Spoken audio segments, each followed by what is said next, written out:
네, 오늘 우리가 함께 나누고자 하는 말씀은 요한복음 3장 1절부터 17절까지 말씀입니다. 오늘 이 본문 이야기를 보면 한 사람이 예수님을 찾아왔습니다. 그 사람은 유대인의 지리자라고 했고 또 바리새인이라고 했습니다.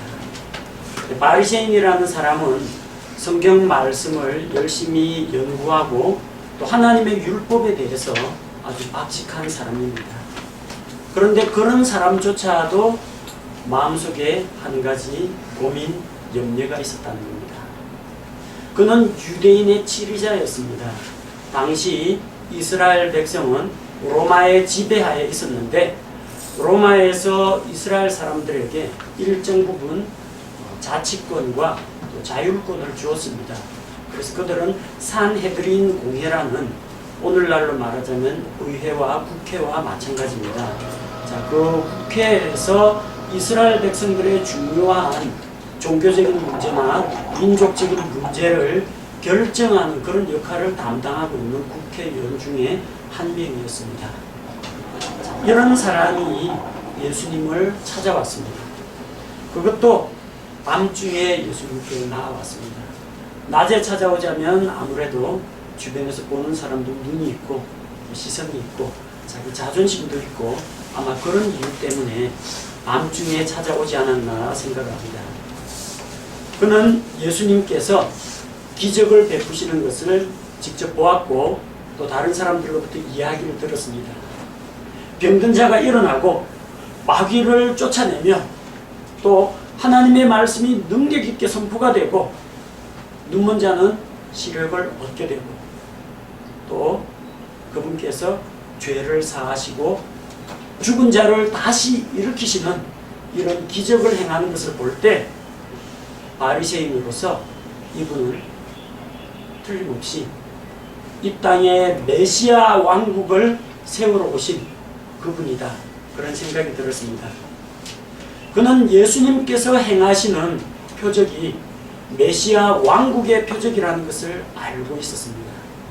그래서 그는 어떻게 하면 그 왕국에 나도 들어갈 수 있을까? 그런 고민을 안고 있었던 모양입니다. 이 니고데모라는 사람은 예수님께 나와서 아무런 질문도 하지 않았습니다.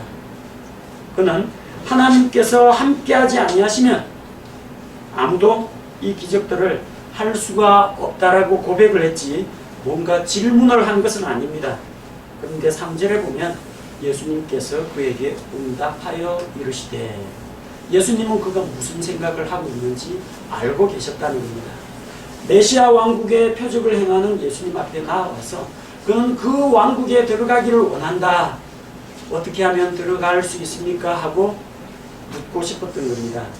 예수님은 그에게 간단하게 답해 주셨습니다. 사람이 다시 태어나지 아니하면 하나님의 왕국을 볼 수 없다고 하셨고 또 5절 말씀해 보니까 사람이 물에서 나고 성령에게서 나지 아니하면 하나님의 왕국에 들어갈 수 없다고 했습니다. 이 말씀을 듣고 니고데모는 또 다른 의문을 갖게 되었습니다. 자기는 이미 어머니 뱃속에서 한번 태어났습니다. 그런데 어떻게 두 번 태어날 수 있느냐? 사람이 어떻게 한 번 태어나고 다시 태어날 수 있느냐? 여기에 대해서 의문이 생겼습니다. 그래서 이 말씀을 도저히 이해를 하지 못했습니다. 예수님의 말씀은 사람이 물에서 나고 물에서 난다는 것은 6절에 있는 말씀과 같이 육에서 나는 것을 말합니다. 어머니 뱃속에서 양수에서 태어납니다. 그런데 그 육신의 출생뿐만 아니라 사람이 성령에게서 나야만 두 번 태어나야만 하나님의 왕국에 들어갈 수 있다고 했습니다. 한 번 태어나면 두 번 죽습니다. 육신이 병들어서 죽고 마지막 영원한 불호수 속에서 둘째 사망의 형벌을 받게 됩니다. 그러나 두 번 태어난 사람은 다시 태어난 사람은 한 번 죽거나 영원히 죽지 않습니다. 만약 예수님 오시기 전에 죽음을 맞이한다면 그 한 번 육신의 죽음만 경험하지 이후로는 사망이 없습니다.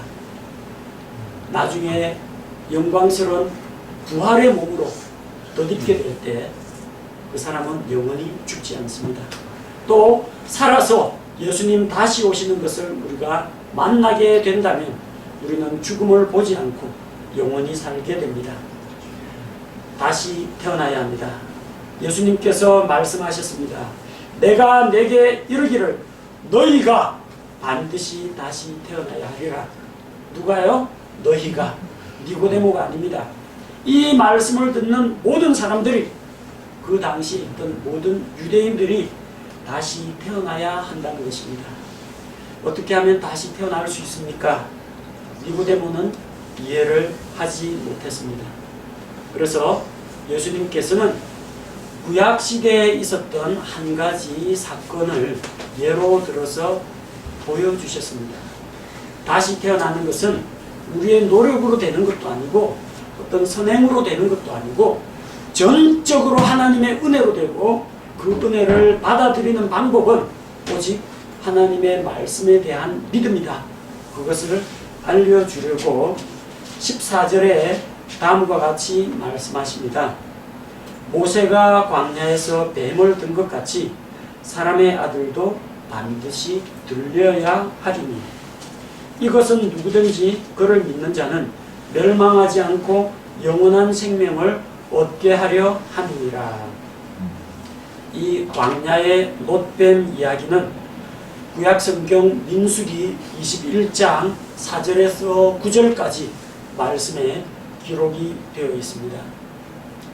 하나님께서 크신 능력으로 이스라엘 백성을 이집트에서 이끌어내셨는데 이제 광야 생활을 하는 가운데에서 이스라엘 백성들이 먹을 것이 없다, 마실 것이 없다, 불평을 합니다. 하나님께서는 반석에서 물을 내셨고 또한 하늘에서 천사들의 음식이라고 하는 하늘에서 빵을 내리셨습니다. 만나를 내려서 이스라엘 백성들이 먹을 수 있게 하셨습니다. 하지만 이스라엘 백성들은 이 하늘에서 내려온 빵을 먹는 것도 이제는 지긋지긋하다는 겁니다. 우리 혼이 이 푸석푸석한 식물을 싫어한다. 뭘로 나느냐? 이집트에서 먹던 고기가 먹고 싶다. 이집트에서 먹던 마늘도 먹고 싶다. 수박도 먹고 싶다. 광야에 그런 거 없습니다. 있는 것에 대해서 감사할 줄은 모르고 없는 것을 자꾸 찾습니다. 그들의 그런 원망과 불평을 들으시고 하나님께서는 그 백성들을 징계하셨습니다. 어떤 징계를 내리셨느냐? 그들에게 불뱀을 보내셨습니다. 불뱀이라는 건요, 뱀이 입에서 불을 확 뿜는다는 이야기가 아니고요, 마치 불꽃과 같이 새빨간 그런 뱀이라는 이야기입니다. 그리고 그 뱀에게 쏘이면 정말 불에 대인 것 같이 화끈화끈한 통증이 느껴지는 그런 독뱀을 이야기합니다. 불뱀을 보내서 그 뱀에 물린 자는 다 죽어나갔습니다. 이때 하나님께서는 그 징계 가운데서 살아남는 방법을 알려주었습니다. 모세에게 말씀하셔서 놋으로 구리를 가지고 뱀의 형상을 만들라고 했습니다. 놋으로 뱀을 만들고 그 뱀을 장대에 높이 매달아서 멀리서도 누구나 볼 수 있도록 만들었습니다. 그리고 약속의 말씀을 주셨어요. 뱀에 물린 자마다 누구든지 저 장대에 달린 놋뱀을 믿음의 눈으로 바라보면 살 것이다. 약속의 말씀을 주셨습니다. 사람의 노력으로는 이 뱀으로부터 벗어날 수 있는 방법이 전혀 없습니다. 뱀에 물린 사람 가운데 어떤 사람들은 아마도 칼을 뽑아들고 돌멩이를 들고 뱀을 막 때려 죽였을 겁니다. 그 뱀은 죽겠죠. 하지만 자기가 물린 상처는 낫지 않습니다. 뱀의 독이 퍼지면 그 사람은 죽고 맙니다. 어떤 사람은 여러 가지 약초라든지 어떤 약재 같은 걸 만들어 가지고 바르고 먹고 했을 겁니다. 그러나 그 뱀의 독에는 다른 아무런 약이 소용이 없었습니다. 사람이 만든 의약품으로 고칠 수 있는 문제가 아니라는 겁니다. 그 와중에서 어떤 사람은 자기 자신은 비록 뱀에 물렸지만 다른 사람을 도와주기 위해서 뱀에게 물린 사람을 정성껏 간호하는 선행을 베푼 사람도 있을 겁니다. 하지만 그 선행을 베푸는 와중에서도 뱀독이 퍼지면 결국은 죽어나갔습니다. 어떤 사람은 이거는 도저히 방법이 없구나. 제사장을 찾아가자. 레위 사람을 붙잡고 제사장을 붙잡고 기도를 받으러 간 사람도 있을 겁니다. 하지만 기도 받다가 죽은 사람도 있을 겁니다. 뿐만 아니라 기도하던 제사장이 뱀에게 물리면 제사장도 죽습니다. 종교가 뱀의 독으로부터 구원해내지 못한다는 겁니다. 다른 방법은 없습니다. 하나님이 오직 한 가지 방법을 주셨습니다. 다른 여러 가지 구원의 길이 있는 게 아닙니다. 하나님은 오직 한 가지 방법을 주었어요. 그 방법에는 인간의 노력이나 행위가 들어가지 않습니다. 오로지 전적으로 하나님의 은혜입니다. 왜 그렇게 되는지 이해를 못합니다. 약을 먹은 것도 아니고 바른 것도 아닌데 왜 낫습니까? 알 수가 없습니다. 하나님이 고쳐주겠다고 약속하셨기 때문에 낫는 것입니다. 그 방법은 단순합니다. 장대에 달린 녹뱀을 바라보면 살리라. 그래서 그 하나님의 약속을 믿는 사람은 바라보았을 것이고, 에이 설마 약으로도 안 되고 뱀을 때려 죽여도 안 되는데 뱀을 쳐다본다고, 녹뱀을 쳐다본다고 설마 살겠어? 그렇게 생각하고 그 말씀을 따르지 않은 사람은 100이면 100 다 죽었습니다. 하나님께서 주신 이 방법 위에는 달리 구원의 방법이 없다는 겁니다. 단순히 녹뱀을 쳐다보는 게 아닙니다. 하나님께서 약속하신 약속의 말씀에 근거해서 그 녹뱀을 쳐다보면 됩니다. 믿음으로 녹뱀을 쳐다보면 물린 자들은 다 나았습니다. 우리에게 어떠한 대가나 공로도 요구하지 않고 오직 믿음을 요구하신 것입니다. 왜 그렇습니까? 사람의 생명은 돈으로 값주고 살 수 없기 때문입니다. 구원은 인간의 노력으로 얻을 수 없기 때문입니다. 영원한 생명과 저 영원한 하늘에 들어가는 길은 인간이 만든 종교로 되지 않기 때문입니다. 그래서 하나님께서는 오직 은혜로, 오직 믿음을 통해서만 그들이 이 뱀의 독으로부터 벗어날 수 있도록 하셨습니다. 바로 이 광야의 녹뱀이, 높이 달린 녹뱀이 사람의 아들 예수 그리스도와 같다라는 이야기입니다. 모세가 광야에서 녹뱀을 든 것과 같이 사람의 아들도 반드시 들려야 하리라. 십자가에 높이 매달려야 할 것을 말씀하셨습니다.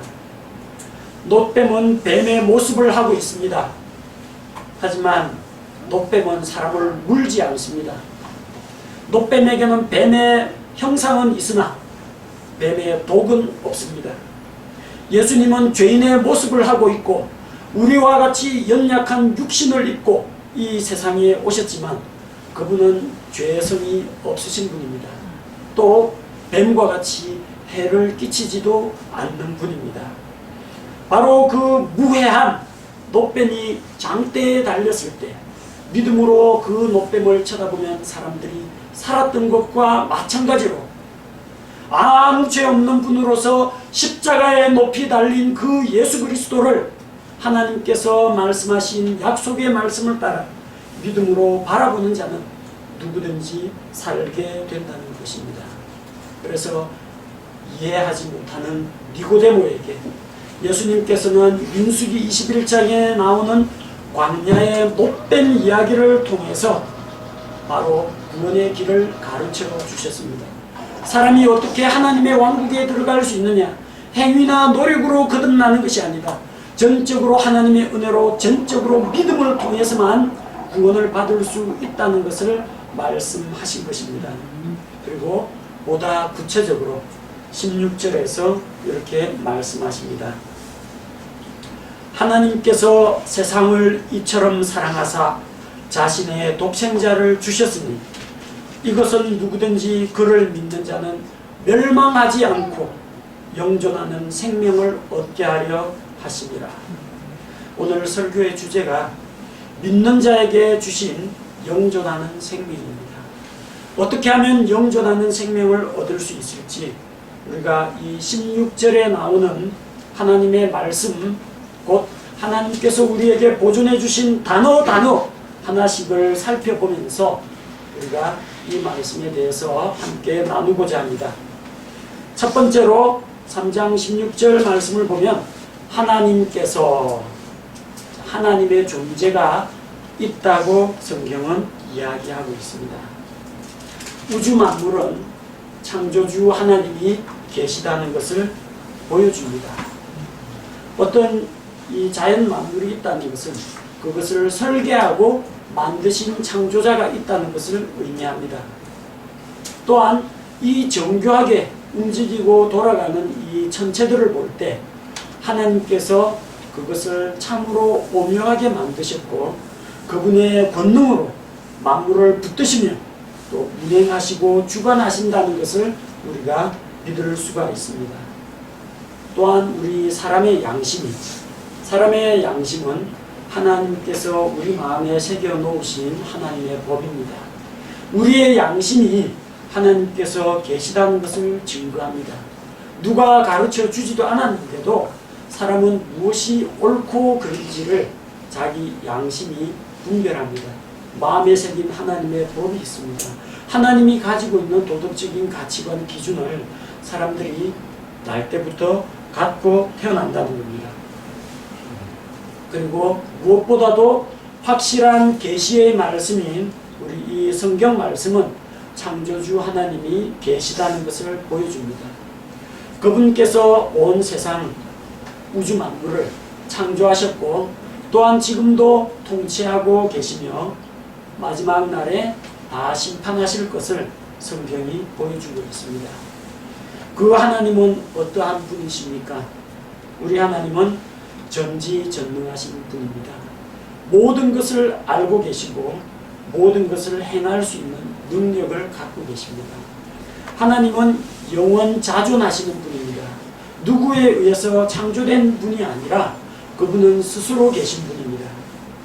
또한 영원 불변하신 분입니다. 변질이 되지 않습니다. 늙거나 쇠하거나 사라지지 않습니다. 언제나 한결같으신 분입니다. 그 하나님은 무소부재하신 분입니다. 편재하신 분입니다. 온 우주 가운데 안 계신 곳이 없는 무한하신 분입니다. 그분은 광대하신 분입니다. 크고 위대하신 분입니다. 또한 그분의 성품은 거룩하신 하나님이시요 진리의 하나님, 공의의 하나님, 사랑의 하나님, 화평의 하나님, 긍휼이 풍성하신 하나님, 그리고 절대 주권을 가지고 계신 하나님이시라는 겁니다. 요한복음 3장 16절은 바로 이 하나님께서 계시다는 것을 보여주고 있습니다. 또한 이 하나님께서 세상을 만드셨기 때문에 세상이 존재하고 세상의 자연 만물과 동식물이 있고 그 가운데 사람이 있다는 것을 말씀하십니다. 그 하나님께서 두 번째로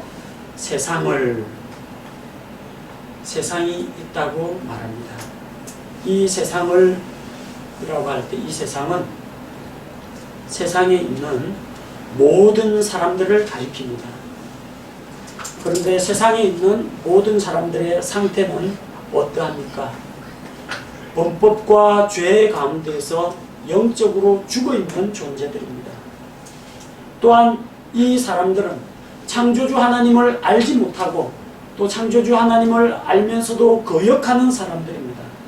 그래서 만약에 이 사람들이 죄의 문제를 해결하지 못하면 이 사람들은 영원토록 형벌을 받을 수밖에 없는 존재입니다.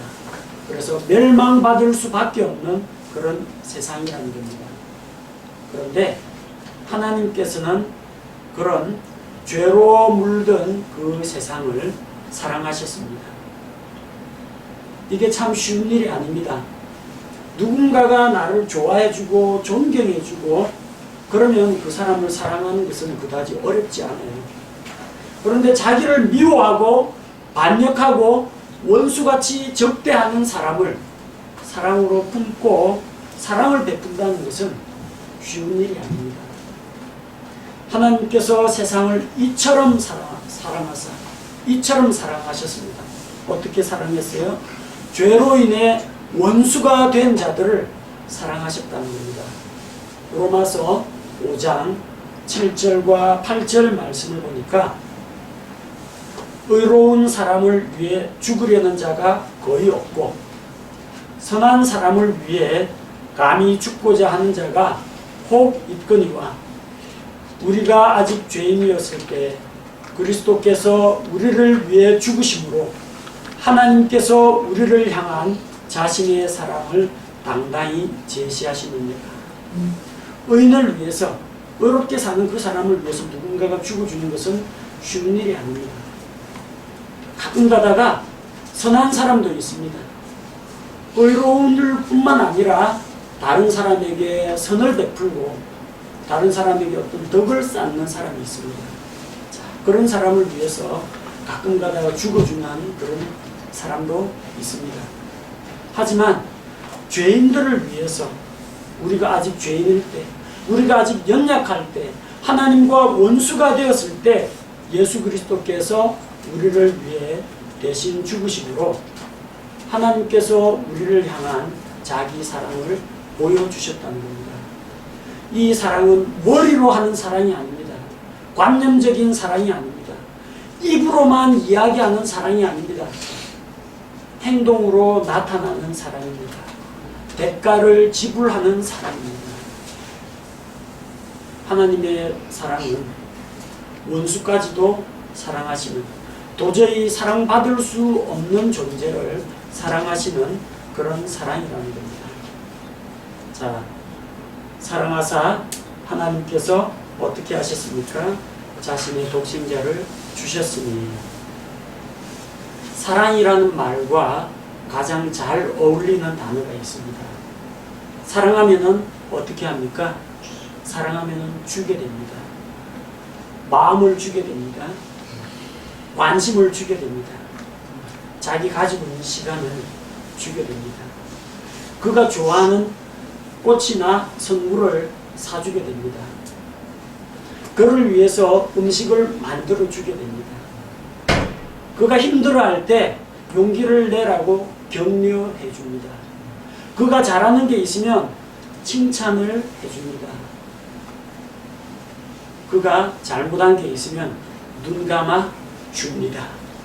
어쨌든 사랑하면 주게 됩니다. 사랑이라는 말과 가장 잘 어울리는 단어는 주다라는 단어입니다. 사랑하면 주게 됩니다. 겪어보셨어요? 결혼하신 분들은 이해할 겁니다. 사랑하게 되면 꼭 남편이나 자녀들 입에 뭔가 몸에 좋은 거, 맛있는 거 들어가게 하려고 만들어 주려고 하게 되거든요. 남편 역시 아내에게, 아이들에게 뭔가 좋은 걸 사주려고 하게 됩니다. 아들들, 딸들 마찬가지예요. 부모님이 정말 사랑스럽고 존경하게 되면요, 자꾸 존경을 표시하고 효도를 하려고 하고 뭔가를 해주려고 합니다. 성경도 그렇게 이야기합니다. 신명기 7장 13절 그분께서 너를 사랑하시고 내게 복을 주사, 사랑하기 때문에 복을 주십니다. 신명기 10장 18절 나그네를 사랑하사 그에게 음식과 옷을 주시나니. 나그네 인생길을 살아가다 보면 나그네한테 필요한 게 뭡니까? 여행할 때 필요한 옷하고 먹을 게 필요하겠죠. 하나님께서 주신다는 겁니다. 시편 127편 2절 이처럼 그분께서 자신이 사랑하는 자에게 잠을 주시는 거다. 사람은 너무 더워도 잠을 못 자고 추워도 잠을 못 자고 걱정거리가 있어도 잠을 못 잡니다. 그런데 하나님께서는 그 사랑하시는 자에게 잠을 주신다고 했습니다. 갈라디아서 2장 20절 나를 사랑하사 나를 위해 자신을 주신 예수 그리스도께서는 우리 각 사람을 사랑하셔서 자기 몸을 내어주셨다는 겁니다. 이처럼 사랑하면 주게 됩니다. 하나님께서 세상을 이처럼 사랑하사 그 사랑이 말로 그치지 않고 주시는 것으로 나타났다는 겁니다. 하나님께서 독생자 예수 그리스도를 우리를 위해서 희생 헌물로 내어주셨습니다. 죄 없으신 그분께서 우리 죄값을 대신 치르도록 내어주셨습니다. 로마서 8장 32절 자신의 아들을 아끼지 아니하시고 우리 모두를 위해 그분을 내어주신 분께서 어찌 그 아들과 함께 또한 모든 것을 우리에게 값없이 주지 아니하시겠느냐. 하나님에게서 가장 소중하신 성자 예수 그리스도를 우리를 위해 주셨습니다. 이미 주셨습니다. 그 예수님 독생자도 주셨는데 하나님께서 여러분에게 못 줄 것이 뭐가 있겠습니까? 다 주실 수 있다는 겁니다. 사랑의 하나님께서. 그런데 무엇을 주는 게 가장 필요할까요? 사람들에게 돈을 주는 게 필요할까요? 돈 주면 그 돈 갖고 열심히 쓰고 사 먹고 사 입고 쓰고 하다가 결국 지옥 갑니다. 지옥 가는 모잣돈 보태주는 것밖에 안 됩니다. 건강을 주는 게 좋을까요? 건강하면 좋죠. 천년만년 건강할 수는 없잖아요. 한 90이나 100살 되면 다 죽습니다. 건강은 영원하지는 못합니다. 뭘 줘야 좋을까요? 높은 지위? 직장? 아니면 좋은 대학교 가는 거? 얼굴이 이뻐지는 거? 줘봤자 영원하지 못합니다. 마지막은 어떻게 돼요? 죽어서 땅에 내장되고 그 혼이 지옥 가는 거예요. 죄인이기 때문에. 이 사람의 진정한 필요가 무엇입니까? 진정한 필요가 뭡니까? 재산이 아닙니다. 외모가 아닙니다. 건강이 아닙니다. 생명을 얻는 것이 필요합니다. 영원토록 멸망하지 않는 생명을 얻는 것이 필요합니다. 그래서 하나님께서는 무엇을 주셨습니까? 우리에게 생명을 주기 위해서 자신의 독생자 예수 그리스도를 주신 것입니다. 누구에게 주었어요? 누가 이 구원을 받을 수 있습니까? 하나님께서 세상을 이처럼 사랑하사 자신의 독생자를 주셨습니다. 이것은 누구든지 whosoever 누구든지 남자나 여자나 노인이나 어린아이나 신분이 높거나 낮거나 경제력이 아주 뛰어나거나 가난하거나 외모가 예쁘거나 못생겼거나 행실이 모상하거나 못하거나 도덕적 수준이 높거나 낮거나 아무 상관이 없다는 겁니다. 누구든지라고 했습니다. 누구든지라는 것은 여기에 있는 모든 사람에게 해당되는 말씀입니다. 또 이 지구상에 있는 모든 국가, 모든 민족, 모든 인종, 모든 세대의 사람들에게 적용되는 말씀입니다. 어떤 사람은 그렇게 말합니다. 나는 너무나 지은 죄가 많아서 하나님이 나 같은 사람은 받아주지 못할 거야. 그렇게 이야기합니다. 그러나 성경은 누구든지 제 아무리 흉악한 죄인이라도 예수 그리스도를 통해서 하나님께 나아갈 수 있다고 말씀하십니다. 어떤 사람은 나는 다른 사람보다 착하기 때문에 하나님이 없어도 어떻게 되지 않을까 그렇게 생각합니다. 그러나 아무리 선한 사람이라도 예수 그리스도 없이는 하나님께로 나아갈 수가 없습니다. 아무리 악한 죄인도 예수 그리스도가 필요하고 아무리 착한 사람도 반드시 예수 그리스도가 필요합니다. 누구든지 모든 사람에게 이 말씀이 적용이 됩니다. 누구든지 그를 믿는 자는 하나님께서는 독생자 예수 그리스도를 십자가에 매달아 죽게 하시고 사람들의 죄를 대신하도록 은혜의 길을 마련해 주셨습니다. 모세가 놋으로 뱀을 만들어 장대에 단 것과 같이 하나님께서는 자기 아들 예수 그리스도를 십자가에 높이 매달아 놓으셨습니다. 그래서 사람들의 죄를 대신해서 십자가에 피 흘려 돌아가게 만들었습니다. 예수님이 피 흘려 죽으심으로 우리 죄의 문제를 해결해 주셨습니다. 그러나 어떻게 이 하나님이 만들어 놓으신 은혜의 길로 들어갈 수가 있습니까? 믿어야 합니다. 믿는 자는 무엇을 믿습니까? 자신이 죄인이라는 것을 믿어야 합니다. 예수 그리스도가 십자가에서 자기 죄를 대신해서 죽으시고 사흘 만에 부활하신 것을 믿어야 합니다. 예수 그리스도가 자신의 죄의 문제를 해결하신 유일한 구세주라는 그 사실을 믿어야 됩니다. 구원의 길은 한 가지밖에 없습니다. 광야에서 장대에 달린 놋뱀 위에는 사람들을 치료할 방법이 없었던 것과 마찬가지로 십자가에 달린 예수 그리스도 이외에는 사람의 죄 문제를 해결할 길이 없습니다. 선행으로 되지 않습니다. 종교로 되지 않습니다. 자기의 노력으로 되지 않습니다. 오직 믿음을 통해서만 이 하나님의 은혜 안에 들어갈 수가 있습니다. 그렇게 해서 믿는 자는 어떻게 됩니까? 그를 믿는 자는 멸망하지 않게 됩니다. 멸망이란 육체적으로 죽어서 끝나는 것이 아닙니다. 왜? 우리의 몸은 죽을지라도 우리의 혼과 영은 죽지 않습니다. 우리가 살아서 죄 문제를 해결했느냐 해결하지 못했느냐에 따라서 우리의 혼은 하늘나라에 가거나 지옥에 가거나 둘 중에 하나입니다. 데살로니가후서 1장 8절과 9절 말씀을 제가 읽어드리겠습니다. 하나님을 알지 못하는 자들과 우리 주 예수 그리스도의 복음에 순종하지 아니하는 자들에게 타오르는 불로 징벌하실 때에 그리하시리라. 그들은 주의 앞과 그분의 권능의 영광에서 떠나 영존하는 파멸로 형벌을 받으리라. 멸망한다라고 해서 끝나는 것이 아닙니다. 그렇게 되면 아주 쉽죠. 단칼에 죽여버리시고 단칼에 소멸시켜버린다면, 불로 한꺼번에 태워서 영과 혼과 육이 사라져버린다면 그건 형벌이 아닙니다. 단숨에 고통 없이 끝나버립니다.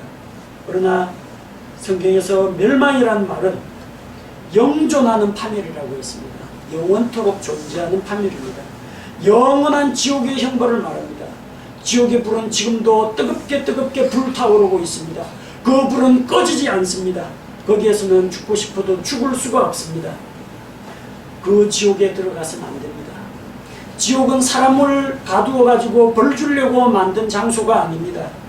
마태복음 25장 41절, 그때 그가 왼편에 있는 자들에게도 이르되 저주를 받은 자들아 너희는 내게서 떠나 마귀와 그의 천사들을 위하여 예비된 영존하는 불에 들어가라. 누구를 위해서 지옥을 예비했습니까? 마귀와 마귀의 천사들을 위해 예비한 것이 지옥입니다. 사람 들어가라고 만든 지옥이 아니라는 겁니다. 그러니까 여러분 가운데 아무도 지옥에 들어가서는 안 됩니다. 지옥은 사람 살 곳이 못 됩니다. 영존하는 파멸이 있는 곳입니다. 영원한 고통이 있는 곳입니다. 화상을 입고 되어가지고 죽음으로 끝나는 것이 아니라 꺼지지 않는 불에서 영원토록 형벌을 당하는 것이 지옥의 형벌이라는 겁니다.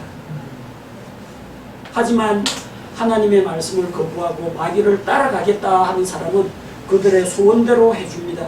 하나님께서는 사람이 천국을 택할지 지옥을 택할지 자유의지를 주고 스스로 선택하게 하셨습니다.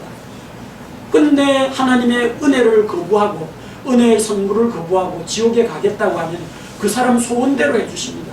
하지만 우리는 바른 것을 선택해야 됩니다. 사망이 아니라 생명을 택해야 합니다. 멸망이 아니라 영원한 생명을 택해야 한다는 것입니다. 그래서 멸망하지 않도록 하나님께서 자신의 독생자를 우리에게 보내주셨다는 겁니다. 우리가 멸망하지 않고 그 대신에 영존하는 생명을 얻게 하려고 하신다고 합니다. 성경에는 영존하는 생명이 나오고 영원한 생명이 나옵니다. 영원한 생명은 Eternal Life라고 합니다. 시작도 없고 끝도 없고 영원무궁한 저 영원 이전부터 영원 이후까지 있는 것을 영원한 생명 Eternal Life라고 합니다.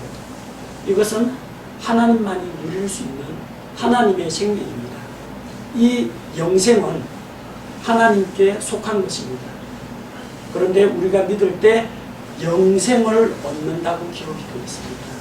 이 영생을 얻는다는 것은 우리가 하나님의 그 생명을 받아 누린다라는 의미입니다. 우리는 이터널한 영원한 존재가 아닙니다. 먼저 태어나가지고 그 다음부터 우리 혼과 영이 죽지 않기 때문에 영원한 존재입니다. 영원한 생명이라고 할 때는 이것은 오로지 하나님께만 속한 것입니다.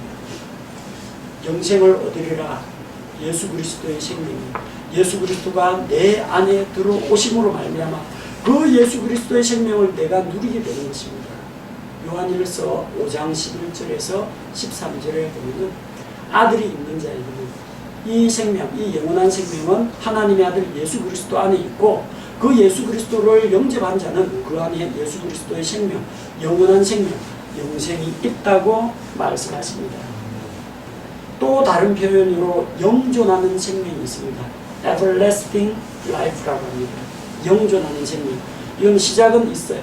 한순간 시작해가지고 영원토록 지속되는 것을 이야기합니다. 3장 16절에서 말씀하는 것은 우리가 예수 그리스도를 믿고 구원을 받으면 이제 이후로는 더 이상 사망의 권세 아래 놓이지 아니하고 영존하는 생명, 영원히 지속되는 생명을 얻는다는 것을 말합니다. 불로 장생하고 이 땅에서 안 죽고 천년 만년 산다는 이야기가 아닙니다. 영생은 무엇입니까? 요한복음 17장 3절 생명의 근원이신 하나님과 함께 교제하는 삶이 영원한 생명입니다. 자, 그러므로 우리는 영원한 지옥에서 영원한 것이 아니라 영원한 하늘에서 영원한 삶을 누릴 수가 있다는 겁니다. 믿지 않는 자들, 죄인들도 영원합니다. 영생을 누립니다. 어디서요? 지옥에서 영존하는, 안 죽고 오래오래 형벌 받습니다. 영원토록. 그러나 믿는 자는 이 땅에 천년왕국이 세워지고 새하늘과 새 땅이 펼쳐지는데 하나님의 왕국 안에서 영원토록 생명을 누리며 또한 생명의 근원이신 하나님과 매 순간 함께 교제하는 바로 그 생명을 누린다는 겁니다. 요한복음 3장 16절 하나님께서 이렇게 말씀하십니다. 하나님께서 세상을 이처럼 사랑하사 자신의 독생자를 주셨으니 이것은 누구든지 그를 믿는 자는 멸망하지 않고 영존하는 생명을 얻게 하려 하십니다. 하나님께서는 정말 큰 값을 지불하고 이 영존하는 생명을 우리에게 주기를 원하십니다. 자기 독생자 예수 그리스도의 생명을 대신 희생시켜서 우리에게 영존하는 생명을 주기를 원하십니다. 여러분은 이 영존하는 생명을 받아 누리고 계십니까? 받으셨습니까? 하나님은 준다고 했는데 아직도 못 받으셨습니까? 받으셔야 합니다. 못 받으신 분이 있다면 반드시 받으셔야 합니다. 영원한 지옥에 들어가서는 안 됩니다. 반드시 이 영존하는 생명을 받아 누리셔야 합니다. 만약 아직도 이 영존하는 생명을 받아 누리지 못하셨다면 오늘 이 하루가 다 가기 전에 바로 지금 이 순간에 예수 그리스도를 여러분 개인의 죄 문제를 해결해 주신 유일한 구세주로 영접하시기 바랍니다. 하나님께서 값을 치르고 은혜로 영존하는 생명을 주기를 원하십니다. 믿음으로 이 은혜의 선물을 받아들일 수가 있습니다. 제가 기도하겠습니다.